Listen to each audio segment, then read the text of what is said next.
तुम हमें कभी नहीं बदल सकोगे। वो सब यही है अंदर, और काफिरों का सख्त पहरा होगा वहां। हदफ तक पहुंचने के लिए 2 दरवाजे हैं हमारे पास, और याद रहे कि दरवाजों पर 2-2 सिपाही मौजूद हैं, और 5 सिपाही अहाते में तैनात होंगे। हम जैसे ही दरवाजे खोल के अंदर दाखिल होंगे, तुर्गुत साहब अपने सिपाहियों के साथ अहाते की जानिब बढ़ेंगे। आयगुर्त पहले ही अंदर जा चुका है, वो वहां से इशारा देगा कि अंदर सिपाही मौजूद हैं पादरियों के साथ या नहीं, और बाकी का फर्ज हमारी तलवारें अदा करेंगी। लेकिन ये याद रहे कि हमारी औलाद अंदर मौजूद है। जो कदम उठाओ ये जहन में रख के उठाना। सिपाहियों, सवार हो जाओ घोड़ों पर।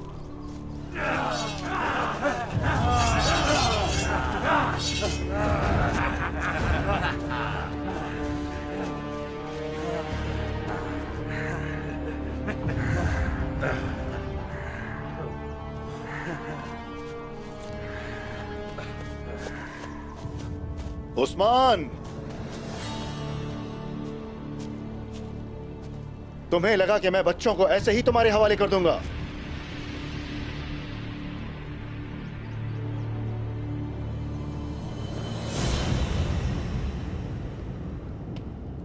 वो बच्चों को नहीं ले जा सका।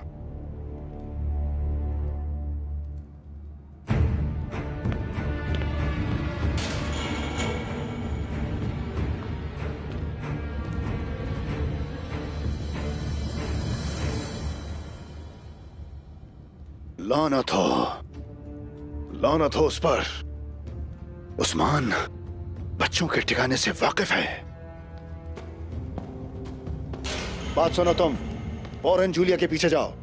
उन बच्चों को हेरिस्टोस के बजाय आया योर्गी वाली इबादतगाह में ले जाओ। जल्दी जाओ। सिपाहियों, तैयार हो जाओ। मैं निकोला और कोसिस के साथ मंसूबाबंदी करके उस्मान का सामना करूंगा, मगर पहले मसीही बच्चों के लिए तुर्क बच्चों जैसे लिबास का बंदोबस्त करना होगा। उस्मान उन बच्चों को तुर्क बच्चे समझेगा। चलो, मुंह क्या देख रहे हो मेरा?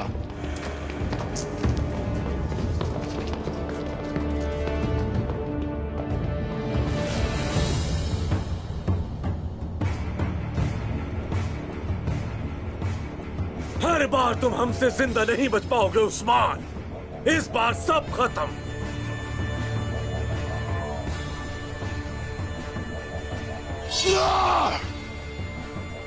हमला करो!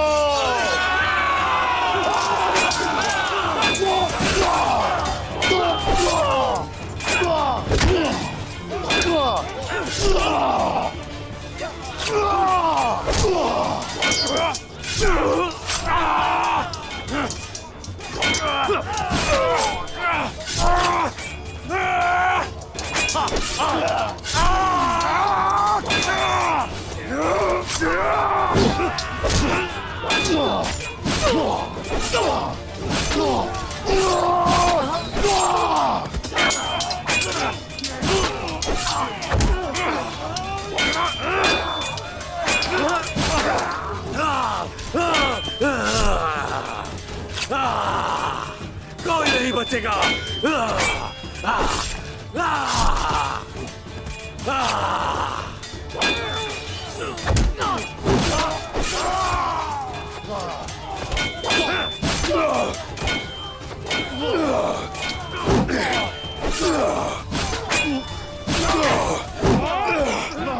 तीरंदाजों, हमला!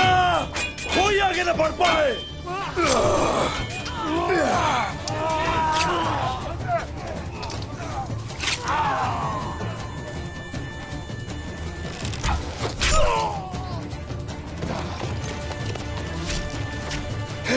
आ जाओ।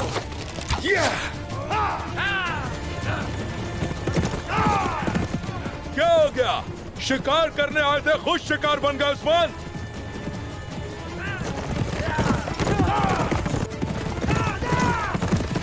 देखो कैसे तुम दबाकर फरार हो रहा है। भेड़िया कभी भी शेर पर गालिब नहीं आता। कोशिश तो अच्छी की थी उसने, लेकिन हासिल कुछ नहीं कर पाया। उल्टा जाल में तो फंसी गया था वो। मगर बच्चों को नहीं ले पाया। मैं तो बस एक ही चीज जानता हूं, और वो है सिर्फ फतह। अब हम नए ठिकाने पर छोटे तुर्कमानों से मुलाकात के लिए जा सकते हैं। फतह हमेशा हमारी होगी। बिल्कुल फतह हमारी होगी।